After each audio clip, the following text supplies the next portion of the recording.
Сәлем оқушылар. Бүгінгі тақырыбымыз иррационал теңдеулер мен олардың жүйелері қарастыратын боламыз. Осыған орай бірнеше тапсырмаларды талқылап кетейік. Иррационал өрнектер қатысқан теңдеулер. Алғашқы есебіміз түбір астында x квадрат плюс 5x плюс 1 плюс 1 тең 2x. Иррационал теңдеу.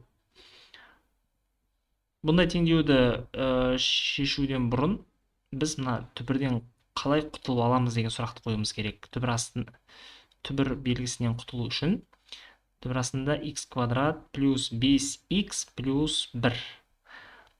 Теңдіктің сол жағында осыны қалдырып қалған барлығын теңдіктің оң жағына өткізейік. Яғни 2x мына жердегі плюс 1-ді былай қарай өткізейік. Минус 1 болады ол. Енді бір жағында ғана түбір қалып тұр. Теңдіктің екі жағын квадраттап жіберсек, біз түбірден құтыламыз. Мына квадратпен түбір қысқарып, x квадрат плюс 5x плюс 1-дің өз қалады. Тең, мына жағын a минус b-ның квадраты бойынша ашатын болсақ, 4x квадрат минус 4x плюс 1. Барлығын бір жаққа жинайық.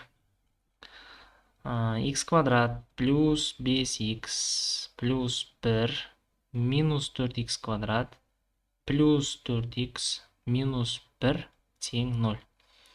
Так, x квадрат және минус 4x квадрат минус 3x квадратқа тең. 5x плюс 4x олар 9x-қа тең.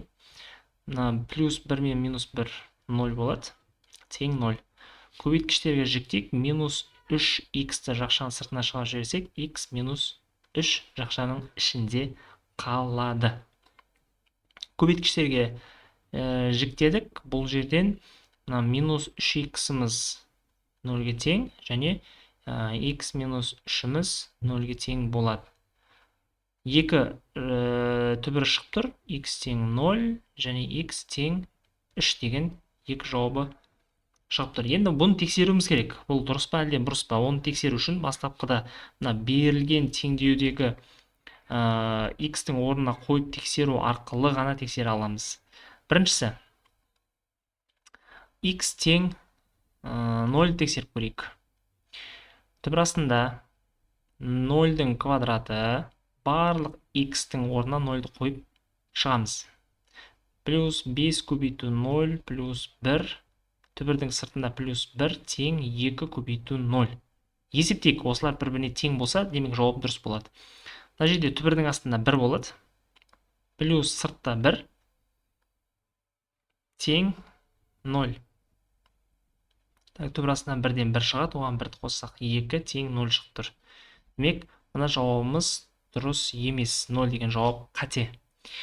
Келесі, екінші жауапты тексеріп көрейік. X тең 3. Түбір астында 3-тің квадраты плюс 5 көбейту 3 плюс 1 плюс 1 тең 2 көбейту 3. Так, мына жақта 9. 9-ға 15-ті қоссақ 24, оған 1-ді қоссақ 25 болады екен. Плюс сыртында 1 бар. Ал мына жақта 6 шығып тұр. Түбір астында 25-тен 5 шығады. Оны 1-ге қоссақ 6-ға тең. 6 тең 6. Демек, біздің жауабымыз x тең 3. Осы бір ғана түбірі бар екен. Келесі, екінші тапсырмамыз 4-ші дәрежелі түбір астында x плюс 8-ші дәрежелі түбір астында x минус 2 тең 0. Бұндай теңдеуде айнымалы енгізіп алғанымыз дұрыс. 8-ші дәрежелі түбір астында x-ті t деп белгілеп алсақ. Оны квадраттайтын болсақ, екі жағын квадраттайтын болсақ, онда 8-бен 2 қысқарып 4-ші дәрежелі түбір асты қалады. Тең, бұл t квадрат болады. Енді осы жерден 4-ші дәрежелі түбір астында x-тің орнына біз t квадратты жазайық. плюс 8-ші дәрежелі түп арасында x-тің орнына жай ғана t-ны жазамыз. Азайту 2 тең 0. Және де оқушылар, бұл жерде бір жай бар, оны ұмытуға болмайды. 4-ші дәрежелі, 8-ші дәрежелі түп арасы деп тұр ғой, дәрежесі жұп болса, бұл жерде x, яғни түбірдің астындағы өрнектің анықталу облысы әрқашан 0-ден үлкен немесе 0-ге тең болады. Неге? Өйткені мына жерде жұп сандар тұр. Ал егер осы жерде тақ сандар тұрса, 3, 7, 5 деген сияқты, онда анықталу облысы минус шексіздіктен плюс шексіздікке дейін болатын еді. Енді мына теңдеуіміз бұл келтірілген квадрат теңдеу, оны ветпен шығарсақ болады. Екі санның көбейтіндісі, t1 көбейту t2 тең минус 2 болу керек, және t1 мен t2-нің қосындысы мына жерде t-ның алдындағы коэффициентке қарама-қарсы сан болу керек, яғни минус 1-ге тең. Бұл жерден шығатын жауабымыз түбірлері минус 2 және 1. Минус 2 және 1. Бұл бізде x емес, бұл t-ның мәндері. t1, t2. Ал енді жауапқа оралайық. Жауабында 8-ші дәрежелі түп арасында x-ті біз t деп белгілеп алған едік. Осы жерде орнына қоямыз. 8-ші дәрежелі түбір астында x тең минус 2 және 8-ші дәрежелі түбір астында x тең 1. Бағана анықталу облысына біз жазып кеттік қой. Бұл жерде түбір астынан x-тің орнына қай санды қоймаңыз, түбірден шығатын сан оң сан болады. Минус 2-ге ешқашан тең бола алмайды. Сондықтан бірінші теңдігіміз бұл бос мән болады. Жауабы болмайды бұл жерде. Екіншісі, x-тің мәнін табу үшін біз екі жағын 8-ші дәрежеге көтерсек болады. 1-8 дәрежесі болады. 8 бен 8 қысқарып, мына жақта x-тің өзі қалады. Тең 1-дің кез келген дәрежесі 1-дің өзіне тең. Демек, жауабы x тең 1-ге. Ауызша x-тің орнына қойып есептеп көрсек болады. Мынадан 1 шығады, мынадан да 1. 1 плюс 1, 2, 2-ден 2-ні азайтсақ 0. Келесі тапсырма. Жүйе, иррационал теңдеулер жүйесі 3-ші дәрежелі түп арасында x плюс 3-ші дәрежелі түп арасында y тең 5. x плюс y тең 35. Так, бұны былай істейік оқушылар. 3-ші дәрежелі түп арасында x-імізді a деп белгілеп алайық. Осы жерден x-ті табатын болсақ, x-іміз a кубқа тең болады. Екі жағын кубтап жіберсек. Дәл солай 3-ші дәрежелі түп арасында y-ті b деп белгілеп алсақ. Және бұны кубтап жіберсек, y-іміз b кубқа тең болады. Орнына апарып қойық. Біріншісінде a плюс b 5-ке тең. Ал екіншісінде a куб плюс b куб тең 35. Теңдеулер жүйесі, иррационал теңдеулер жүйесінен біз кәдімгі қарапайым теңдеулер жүйесіне ауыстырып алдық. Бұл жерде бірінші теңдеуімізге тиіспейміз, солай қалсын.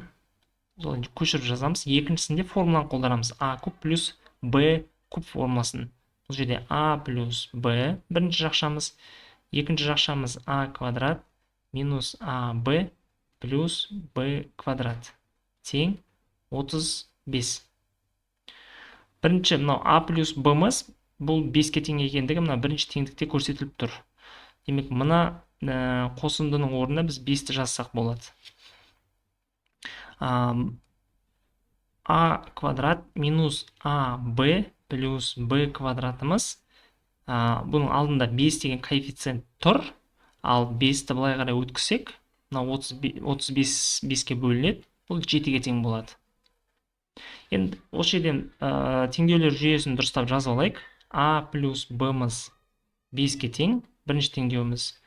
Ал екіншісі a квадрат минус ab плюс b квадратымыз 7-ге тең. Жақсы. Енді осы жерден алмастыру тәсілін қолданып, теңдеулер жүйесін шешіп көрейік. Яғни, алмастыру тәсілі дегеніміз, бірінші теңдеуден біз А-ны тауып алсақ, 5 минус Б-ға тең болады. Дәл осы 5 минус Б-ны екінші теңдеудегі А-ның орнына апарып қоямыз. Мына жердегі А квадраттың орнына 5 минус Б, және мына жердегі А-ның орнына 5 минус Б-ны қойып жазып аламыз. 5 минус Б-ның квадраты азайту 5 минус Б көбейту Б плюс Б квадрат тең 7. Енді осы теңдікті ары қарай жалғастырамыз. 5 минус Б-ның квадратын ашайық. Қысқаша көбейту формуласын қолданамыз. 25 минус 10 Б плюс Б квадрат. Минус 5-ті Б-ға көбейтсек 5 Б. Минус Б-ны Б-ға көбейтеміз. Плюс Б квадрат. Плюс тағы да Б квадратымыз бар. Тең. Осы 7-ні былай қарай өткізе салайықшы. Минус 7 болады. Минус 7 тең 0. Б квадраттан 3-уін көріп тұрмын. Демек 3 Б квадрат. Минус 10 Б және минус 5 Б. Бұлар бізге минус 15 Б-ны береді. Ал 25-тен, мына жердегі 25-тен минус 7 деп тұр. 7-ні азайтсақ, 18-ге тең болады. Мына коэффициенттерінде 3, 15, 18, бұның барлығын 3-ке қысқартырып жіберсек болады. Сол кезде Б квадрат минус 5Б плюс 6 тең 0 деген теңдеуіміз шығады. Ветті қолданайық. Ветті қолданатын болсақ, 2 мен 3, 2 және 3 болады. Мынау түбірлер. Не үшін 2 мен 3? 2-ні 3-ке көбейтсек 6, 2-ге 3-ті қоссақ плюс 5 болады. Бұл бізде Б-ның мәндері. Б1, Б2. Ал енді А-ның мәнін табу үшін жоғарыдағы мына теңдеуге назар аударамыз. Осыны қолданамыз. Бірінші, А1 тең 5 минус 2 тең 3 болады. Ал А2-міз 5 минус мына жерде 3-ті қоямыз. Бұл 2-ге тең болады. Демек, А1-міз 3-ге тең, ал Б1-міз 2-ге тең болып тұр. Мына жерде А2-міз 2-ге тең, Б2-міз 3-ге тең. Біздің мақсатымыз X пен Y-ті табу. Сондықтан, мына жердегі теңдікке ораламыз. 3-ші дәрежелі түбір астында X тең А. Осы жерде А-ның орнына біз 3 пен 2-ні қойып есептеуіміз керек. Яғни, 3-ші дәрежелі түбір астында X тең 3, 3-ші дәрежелі түбір астында X тең 2. Бұл А-ның мәндері. Мұна теңдікке апарып қойдық. Бірінші теңдеуден X-ті табатын болсақ, 2 жағын кубтаймыз, сонда X-іміз 27-ге тең болады. Ал екінші теңдеуден кубтайтын болсақ, X-іміз 8-ге тең болады. Бұл X-тің мәндері. Яғни, мұны A1-ді орнына апарып қойсақ, мұны X1, мұны X2. Келесі, куб түбір астында Y-іміз B-ға тең. Бұл мына теңдеу басында белгілеп алғанбыз. Осы жерде куб түбір астында Y-іміз бірінші B1-ді қойсақ, яғни 2-ні қоямыз. Бұл жерден Y-ді есептейтін болсақ, Y-іміз 8-ге тең болады. Екінші теңдеуіміз куб түбір астында Y тең 3, Y-іміз 27-ге тең болады. Демек, жауабы жұп-жұптан жазатын болсақ, бірінші X жазылады, X1 мен Y1, яғни 27-де 8. Екінші жауабы 8-де 27. Ауызша қойып есептейтін болсақ, 27-ге 8-ді қоссақ 35, мына 8-ден 2 шығады, 27-ден 3 шығады, олардың қосындысы 5-ке тең. Ал оқушылар, мына тапсырмаларды өздеріңіз орындап көріңіздер. Бірінші есебіміз, мынау екінші есеп, соңғысы теңдеулер жүйесі. Назарларыңызға рахмет, аман болыңыздар.